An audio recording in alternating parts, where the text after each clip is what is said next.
હવે અમારું કહેવાનું મતલબ એ છે કે રમજાન મહિના ખાલી જવા દઈએ અને પછી એ લોકોને જે રીતે કરવું હોય જે ટીપી સ્કીમની અંદર જે રોડમાં આ લોકો આવવાના છે એની અંદર એ લોકો અમને થોડોક ટાઈમ આપી દઈએ બસ, બીજું અમારે કાંઈ જરૂર નથી. ખાલી રમજાન મહિના પૂરતું ખાલી ટાઈમ આપે એ અમને, એટલે અમારે રમજાન મહિનો પૂરો થઈ જાય એટલે પછી નિરાતે ટીપી સ્કીમના જે મેઇન રોડનો જે એ લોકોનો છે નકશો છે એ કાઢવું હોય તો કાઢી શકે છે.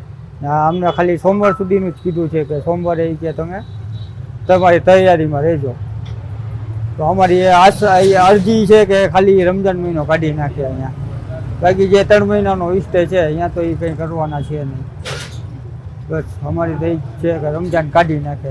રિમોલેશનને લઈને ટીપી સ્કીમની અત્યારે યોજના ચાલી રહી છે રોડ મોટો કરવા માટેની. તો અમારી એ માંગ છે, આજથી અમારે રમજાન મહિનો ચાલુ થયો છે અને સોમવારનું એ લોકો કહી ગયા છે કે સોમવારે ખાલી કરી દેવામાં આવે. એટલે અમારું કહેવું છે કે રમજાન મહિનો છે 1 મહિના પૂરતી અમને મુદત આપો, પછી તમે ટીપી રોડ કાઢતા હોય તો કાઢી શકો છો. અમારી સરકારની અમારી માંગ છે. આમાં ઓછામાં ઓછા ટીપીના રોડમાં 3000 મકાન ને દુકાનો જાય છે.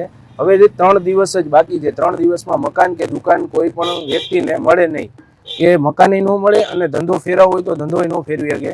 એટલે સરકારને અમારી માંગ છે કે 1 મહિનો અમને રાહત આપો, અમારો રમજાન મહિનો નીકળી જાય અને ધંધા અને મકાનનું એડજસ્ટ કરી શકીએ અમે.